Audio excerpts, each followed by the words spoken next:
आ जाओ भाई। बेटा कल ये क्वेश्चन मैंने होमवर्क दिया था, ठीक है ना। इसका सॉल्यूशन देखते हैं अपन। मैंने होमवर्क दिया था, कौन सा क्वेश्चन दिया था, ये वाला, ठीक है ना। इसका सॉल्यूशन देखते हैं।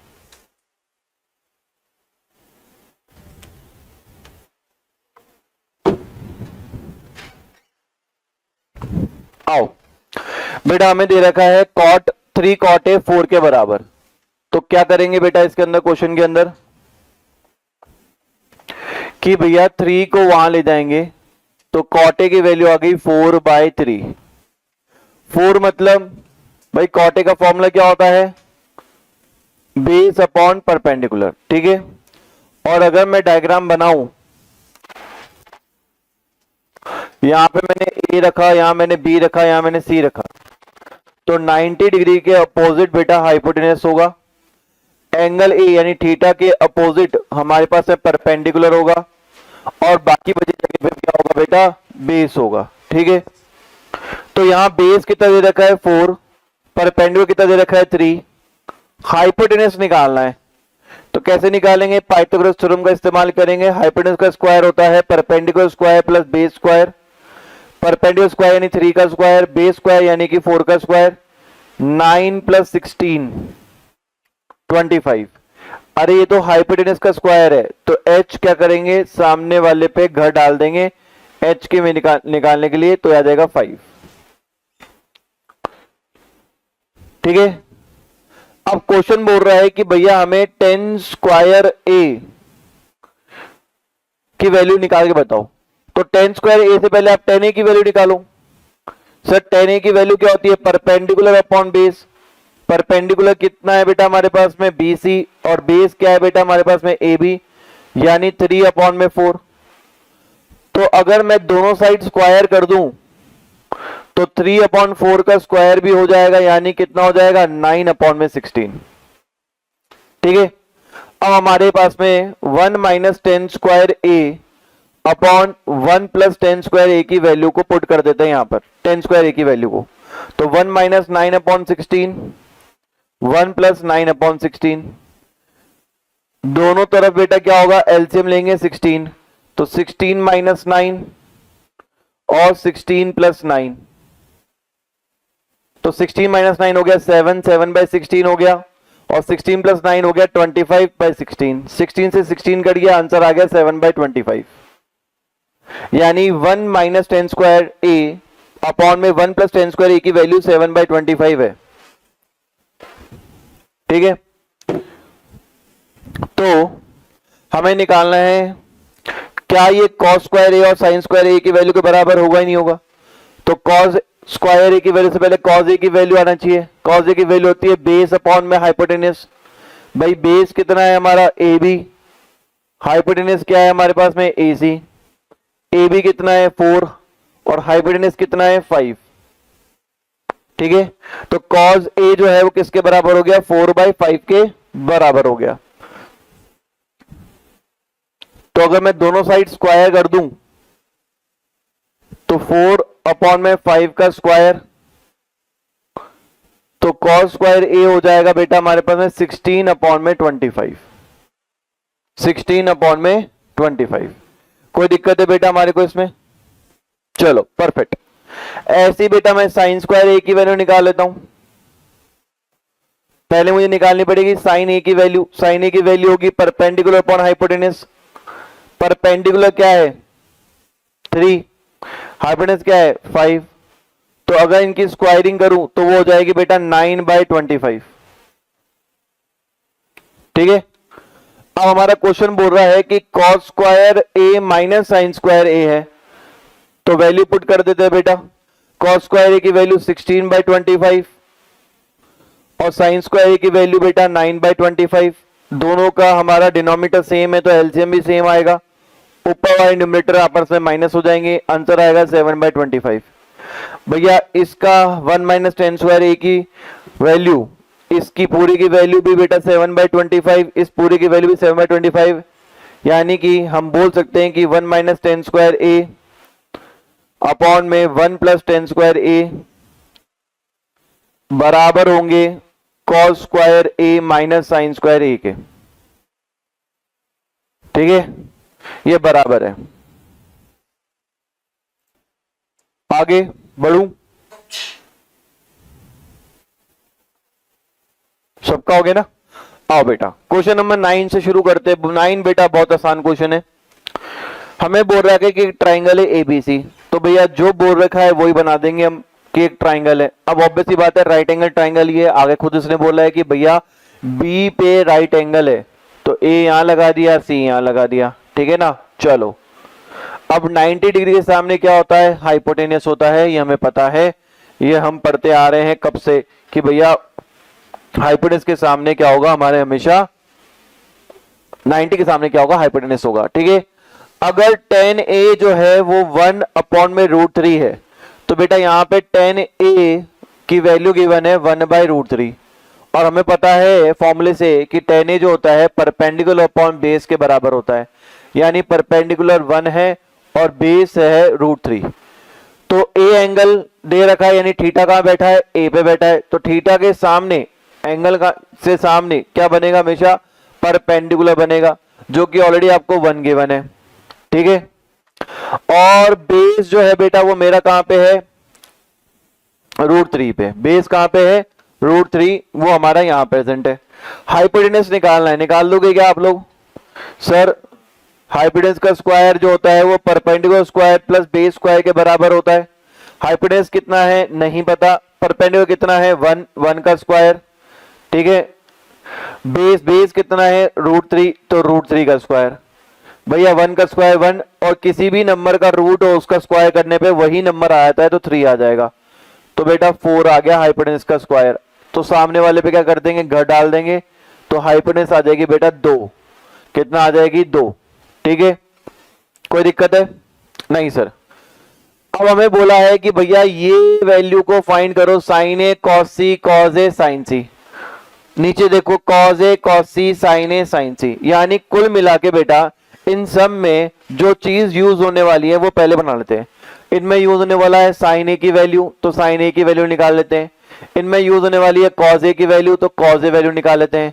इनमें यूज होने वाली है साइन सी की वैल्यू, तो साइन सी निकाल लेते हैं।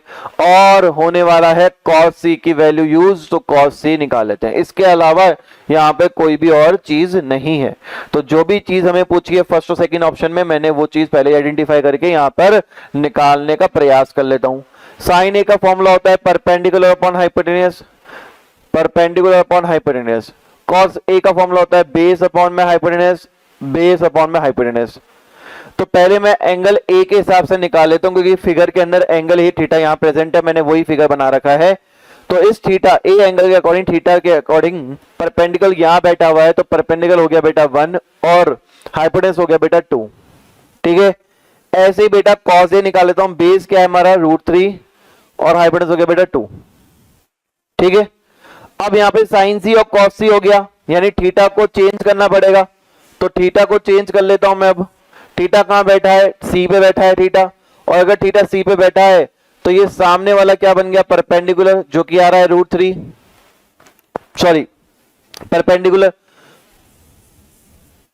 है ना। और हमारे पास में ये हमारा हाइपोटेनस हो गया, और ये क्या हो गया, हमारा बेस हो गया, ठीक है। ये परपेंडिकुलर हो गया। अगर परपेंडिकुलर बात करें तो परपेंडिकुलर कितना है बेटा हमारे पास है 1, है ना, और बेस कितना है हमारे पास है √3। क्या ये सही है क्या वैल्यू? गलत है। मैं समझाता हूं क्यों। क्योंकि यहां पे tan a के हिसाब से परपेंडिकुलर और बेस दे रखा था, ठीक है ना।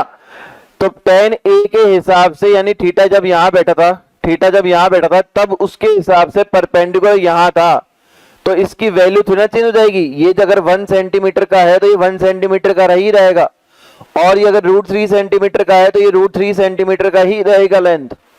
थीटा यहां बैठ गया तो परपेंडिकुलर ये बन जाएगा और बेस ये बन जाएगा। बात समझ में आई क्या आपको?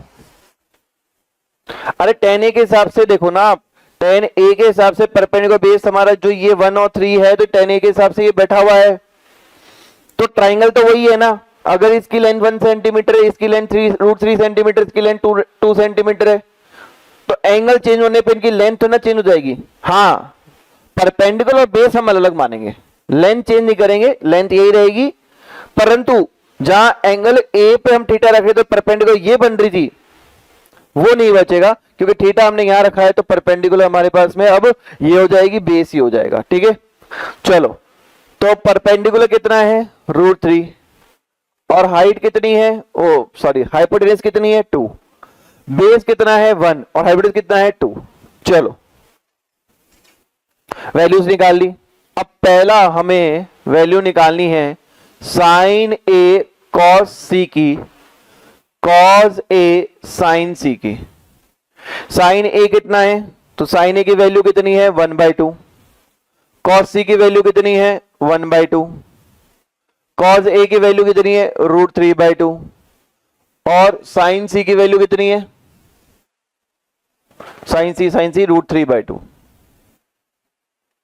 1/2 1/2, 1 into 1 1, 2 into 2 4, √3 into √3 3 बन जाएगा, 2 into 2 4, 4 एलसीएम हमारे पास में आ जाएगा, दोनों का डिनोमिनेटर सेम है बेटा, न्यूमरेटर आपस में ऐड हो जाएंगे 4/4, यानी आंसर आ जाएगा बेटा 1।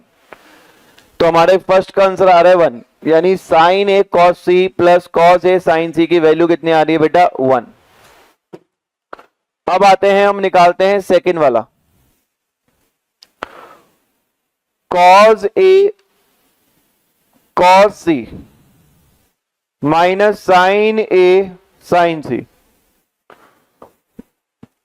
तो कॉस ए की बात करो तो कितना है √3/2, कॉस सी कितना है 1/2, माइनस साइन ए कितना है 1/2, साइन सी कितना है √3/2।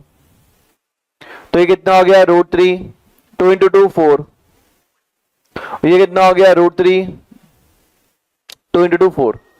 आपस में बेटा एक कट गए क्योंकि एक पॉजिटिव एक नेगेटिव, आंसर कितना आया 0। तो पहले का आंसर 1 है, दूसरे का आंसर कितना है 0।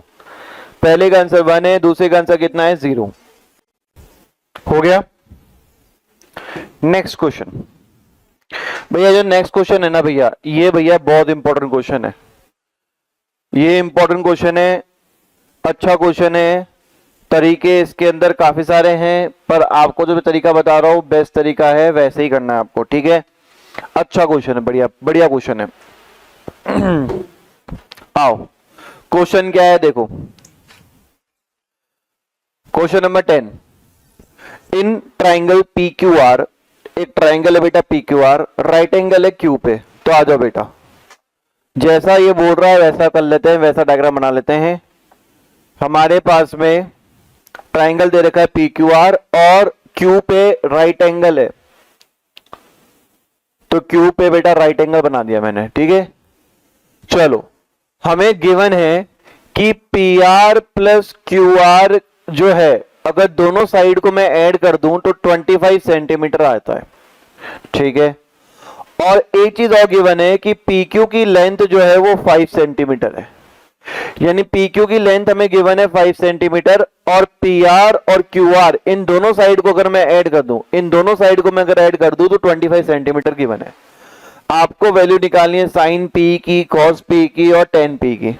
प्रॉब्लम ये है कि हम वैल्यू तब निकाल पाएंगे जब हमारे पास में इस इंडिविजुअल साइड का हमें पता हो कितनी लेंथ है, इस इंडिविजुअल साइड की लेंथ पता हो, तभी निकाल पाएंगे। ठीक है, तो इस क्वेश्चन को पहले पाइथागोरस थ्योरम से हम निकालने की कोशिश करते हैं, इनकी लेंथ निकालना सीखते हैं कैसे निकलेगा। तो बेटा अभी मैंने ये चीज सिखाई है पाइथागोरस के अंदर कि हाइपोटेनस का स्क्वायर जो होता है वो परपेंडिकुलर स्क्वायर और बेस स्क्वायर के बराबर होता है, ये पढ़ा है अपन ने। और P sine P, cos P, tan P, यानी कि सारे P पे थीटा पे ही हमें मांग रहे हैं वैल्यूज। तो यहां पे थीटा के अपोजिट ये क्या बन जाएगा परपेंडिकुलर, ये क्या हमारे 90 के सामने क्या होगा हाइपोटेनस, और ये क्या होगा हमारा बेस होगा। ठीक है, तो हाइपोटेनस मतलब PR का स्क्वायर, हाइपोटेनस मतलब PR का स्क्वायर, P मतलब QR का स्क्वायर और बेस मतलब 5 स्क्वायर। सर 5 वैल्यू गिवन है इसलिए मैंने इसकी 5 वैल्यू डाल दी, इन दोनों की वैल्यू गिवन नहीं है तो ये डाल दिया। ठीक है, अब इस QR को उठा के यहां ले गया मैं, तो PR का स्क्वायर QR को उठा के यहां ले गया तो माइनस का QR स्क्वायर आ जाएगा इक्वल्स टू 5, 5 का स्क्वायर 25 हो जाएगा। ये क्वेश्चन समझ में आई। मैंने क्यू आर का स्क्वायर उठाकर यहाँ पे ले आया इक्वल टू के बाहर, तो पॉजिटिव नेगेटिव बन जाएगा। बेटा एक प्रॉपर्टी पढ़ी थी अपन ने 9th में, प्रॉपर्टी थी ए स्क्वायर माइनस बी स्क्वायर, उसको हम लिखते हैं ए प्लस बी और ए माइनस बी। ठीक है, तो देखो ये चीज ए स्क्वायर माइनस बी स्क्वायर, तो इसको क्या लिखूंगा, एक बार तो मैं ऐड कर दूंगा पी आर और क्यू आर को क्योंकि ए प्लस बी लिखा हुआ है, और एक बार बेटा मैं माइनस कर दूंगा पी आर और क्यू आर को। समझ में आया आपको, कोई दिक्कत है? अब मेरे बच्चे यहां पर एक वैल्यू गिवन है, P R plus Q R जो है वो 25 के बराबर है, तो इस पूरे ब्रैकेट की जगह मैं 25 लिख सकता हूं क्योंकि इसकी वैल्यू गिवन है P R plus Q R की वैल्यू, और P R minus Q are हमें यहां पर दे रखा है मल्टीप्लाई में, और 25 है। ये 25 वहां जाके डिवाइड होगा, 25 डिवाइड होगा तो आंसर कितना आएगा हमारे पास में 1। कितना आएगा आंसर 1। ठीक है, क्यों भाई 25 को 25 डिवाइड करते तो 1 ही आएगा, 25 1 जा 25। ठीक है, ये मेरी बेटा दूसरी इक्वेशन होगी। सर पहली कौन सी थी? पहली ये थी।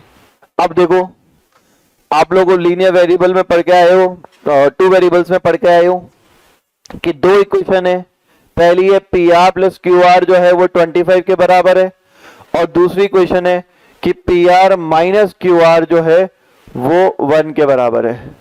जब भी ऐसा होता है हम यूज करते हैं एलिमिनेशन मेथड का, प्लस का क्यू आर नेगेटिव का क्यू आर कट जाएगा आपस में, प्लस का पी आर 2 पी आर हो जाएगा हमारे पास में, 25 प्लस 1 26 हो जाएगा। तो पी आर की वैल्यू कितनी आ गई? 26 डिवाइड बाई 2 13 आ जाएगी। अगर 13 आई तो किसी भी इक्वेशन में पुट कर दो, इससे पुट कर देते बेटा, तो 13 minus Q R equals to 1। ठीक है, तो क्यू आर कितना आ गया नेगेटिव का? नेगेटिव 12, 12 से 12 करके क्यू आर की वैल्यू बेटा 12 आ गई, यानी क्यू आर की वैल्यू हमारी 12 आ गई है और पी आर की वैल्यू 13 आ गई है। ये हमारा बन चुका है, सारी इंडिविजुअल वैल्यू आ गई है। अब साइन पी, कॉस पी और टेन पी निकालना क्या है? हलवा है। कैसे निकालेंगे? साइन पी फॉर्मूला क्या होता है? Perpendicular upon hypotenuse. परपेंडिकुलर मतलब क्यू आर, हाइपोटेन्यूज मतलब पी आर। क्यू आर है बेटा 12 और ये 13। अब बोला है कॉस पी निकालने को, तो कॉस पी होता है बेस अपॉन हाइपोटेन्यूज। तो बेस क्या है हमारे पास में? पी क्यू, और ये पी आर, ये 5 है और ये 13 है। और ऐसे ही हमारे पास में 10p, 10p क्या दे रखा है हमारे पास में? Perpendicular upon base. परपेंडिकुलर कितना है हमारे पास में? क्यू आर, और बेस क्या है? P Q. तो क्यू आर है 12 और ये है 5। सारे हमने आंसर निकाल लिए बेटा, सारे आंसर निकल गए। करिए बेटा आगे, चलो अब आते हैं बेटा एक्सरसाइज, सेकेंड एक्सरसाइज में। और यहां पे सेकेंड एक्सरसाइज में आप देखोगे कि यहां पे जनरली जो क्वेश्चंस दिए जाएंगे वो आपको दिए जाएंगे थीटा की कोई वैल्यू दे रखी है, जैसे यहां पर साइन 60, कॉस 30, कॉस 30, कॉस 60। ठीक है, और मैंने आपको ऑलरेडी टेबल बनाना सिखा चुका हूं कि टेबल के अंदर किस तरीके से हमारी वैल्यूज को हम निकालते हैं और उनकी वैल्यूज क्या होती है। तो स्टार्टिंग के क्वेश्चंस के अंदर आप टेबल को साइड में रखना, क्योंकि मुझे तो टेबल याद है, आप लोगों को याद नहीं होगी और आप लोगों ने होमवर्क भी नहीं किया होगा 3 बार उसको रिपीट करने का, परंतु आप लोग देखते रहना कि मैं कैसे कैसे वैल्यूज को पुट करते जा रहा हूं, क्या वो वैल्यूज उस टेबल पे लाई करती नहीं करती है, क्या आप टेबल को रीड करना जान भी मतलब समझ भी पाए हो नहीं पढ़ पाए हो। ठीक है, पहले क्वेश्चन से शुरुआत करता हूं। टेबल आप अपने साइड में रख लो, बोर्ड पे बिल्कुल ध्यान रखो, टेबल पे ध्यान रखो। Sine 60 cos 30 plus sine 30 cos 60, ये हमें दे रखे हैं बेटा, क्या हमें वैल्यू निकालनी है इस पूरे की। साइन 60 की वैल्यू अपनी टेबल पे चेक करो, बताओ √3/2 होती है क्या? और cos 60 की वैल्यू, cos 30 की वैल्यू भी चेक करके बताओ √3/2 ही होती है। ठीक है, फिर प्लस का प्लस, साइन 30 की वैल्यू बेटा हाफ होती है और cos 60 की वैल्यू भी बेटा हाफ ही होती है। √3 × √3 कितना हो गया? 3 हो गया। 2 × 2 कितना हो गया? 4 हो गया। 1 × 1 1 हो गया, और ये कितना हो गया? 4 हो गया। 4 एलसीएम ले लिया बेटा, 3 + 1 किया, आंसर आ गया 4/4, यानी कि आंसर आ गया 1। आंसर क्या आ गया? 1। यानी इस पूरे को सॉल्व करने के बाद, इस पूरे को सॉल्व करने के बाद 1 आंसर आ रहा है। कोई दिक्कत है आपको? सेकंड भी देखो, सेकंड भी देखो आप, ठीक है, नहीं हाँ सेकंड भी देखो। सेकंड क्या है हमारे पास में, 2 10 square 45 plus cos square 30 minus sine square 60। इसकी वैल्यू फाइंड करनी है मुझे। टेबल में देख के बताओ, 10 45 की वैल्यू हाफ होती है क्या? नहीं, 1 होती है। तुम लोगों देखा भी नहीं। देखो देखो टेबल में देख के, 10 45 की वैल्यू क्या होती है? 1। तो 10 स्क्वायर क्या हो गया बेटा? 1 का स्क्वायर।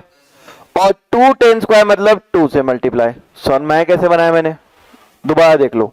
सबसे पहले मैंने 10 45 की वैल्यू देखी, तो 10 45 की वैल्यू क्या होती है? 1। 10 स्क्वायर लिखा हुआ है तो 1 का स्क्वायर किया, 2 10 स्क्वायर लिखा हुआ है तो 2 से मल्टीप्लाई किया, प्लस cos स्क्वायर 30। तो पहले cos 30 की वैल्यू देखो, हाफ होती है क्या? √3/2 होती है, ठीक है, √3/2 होती है, ठीक है। और √3/2 का यहां पे स्क्वायर करना पड़ेगा, क्योंकि यहां पे क्या बोला है? cos square 30।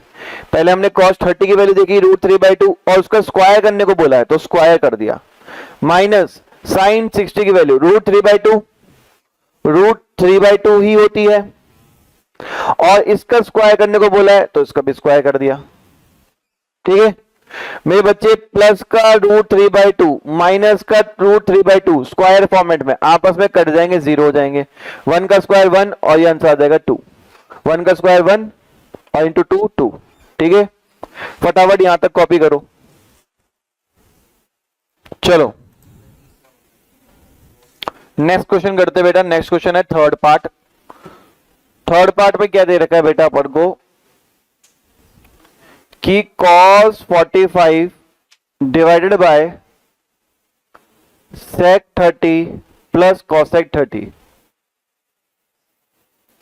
cos 45 की वैल्यू होती है, वो होती है 1/2 √2, और sec 30 की वैल्यू क्या होती है हमारे पास में? 2/√3। और cosec 30 की वैल्यू क्या होती है? 1/2, ठीक है। अब इसको सॉल्व करते। ऊपर तो बेटा कुछ भी सॉल्व करने लायक नहीं है, पर नीचे हम क्या कर सकते हैं? हाँ तो बोल रहा क्यों नहीं? हाँ तू अपने आप चलता रहता है, ठीक है। अब हम क्या करेंगे, नीचे हम एलसीएम लेंगे। √3 और 1 का एलसीएम कितना हो गया? √3। 1 को मल्टीप्लाई कर दिया 2 से, 2 आ गया हमारे पास में। √3 को 2 से मल्टीप्लाई कर दिया, कितना आ गया? 2√3 आ गया। ये ए, ये बी, ये सी, ये डी होता है क्या है हमारा? AD अपॉन में BC बन जाता है।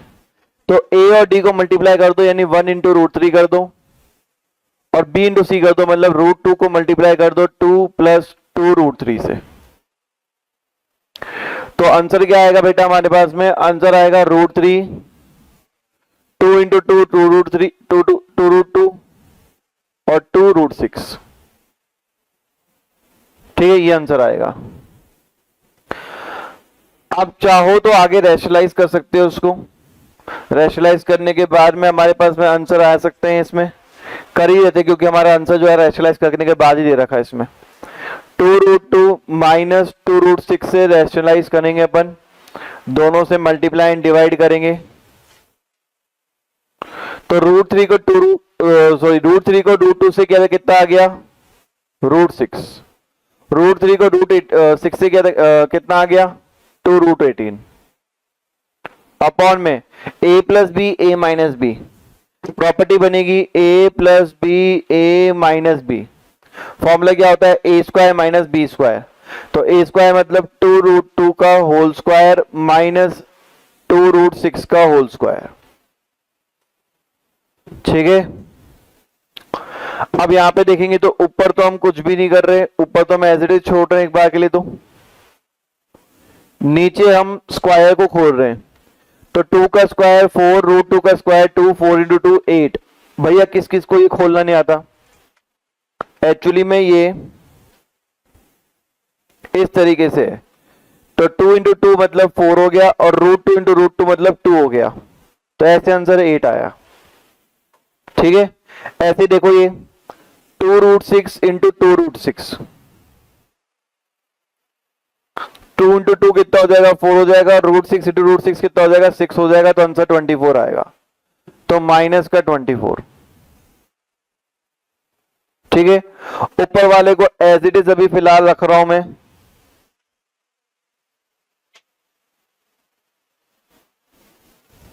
एट माइनस 24 माइनस का 16 होता है। आपको पता है डिनोमिनेटर में कभी भी माइनस का साइन नहीं रहेगा, माइनस साइन कहां चल जाएगा, ऊपर चला जाएगा। ठीक है, ये मिटा देता हूं बेटा कॉन्सेप्ट को, आ जाओ। तो ऊपर चला जाएगा तो माइनस का 2√6 हो जाएगा, और जो माइनस का था वो पॉजिटिव 2√18 बन जाएगा, और नीचे आएगा हमारे पास में 16 पॉजिटिव का। 2 यहां से कॉमन ले लेंगे तो आंसर आएगा माइनस का √6 प्लस का √18 अपॉन में 16, और ये काट देंगे तो आंसर आ जाएगा हमारे पास में माइनस का √16 प्लस √18 अपॉन में 8। ये हमारा आंसर आ रहा है। थोड़ा और रिफाइन करना चाहो तो रूट की वैल्यू को बाहर निकाल सकते हो। 18 जो है वो आएगा 3√2, तो यहाँ पे 3√2 भी निकाल सकते हो। ठीक है, करो बेटा। रैशनलाइजेशन ज्यादा था इसके अंदर, बाकी तो कॉन्सेप्ट क्वेश्चन इजी था। भाई तुम लोगों को फोर्थ और फिफ्थ क्वेश्चन करने घर पे, फोर्थ और फिफ्थ। ठीक है, एक सेकंड रुक जाओ। इसके अलावा क्वेश्चन नंबर 2 का फर्स्ट पार्ट सेम बेटा, 30 वैल्यू डालनी है, स्क्वायर के अंदर वैल्यू डालनी है, सेकंड पार्ट भी सेम डालनी है। ये ऑप्शन है, कौन सा ऑप्शन है, 2 एक्सरसाइज, सेकंड एक्सरसाइज। ये मैं कराऊंगा, ये इंपॉर्टेंट क्वेश्चन है भैया, ये मैं कराऊंगा कि कैसे करते क्वेश्चन, ये आता ही आता है क्वेश्चन। ठीक है, ये मैं कराऊंगा क्वेश्चन नंबर 3, और बस इसमें 3 ही क्वेश्चन है बेटा इस एक्सरसाइज में। ठीक है, हाँ क्वेश्चन नंबर 3 ट्राई कर सकते हो। तो क्वेश्चन नंबर 1 का लास्ट के पार्ट आपके एकदम होमवर्क है, क्वेश्चन नंबर 2 जो है उसके ये वाले पार्ट हमारे होमवर्क है, थर्ड वाला मैं कराऊंगा। ठीक है, थर्ड वाला मैं कराऊंगा।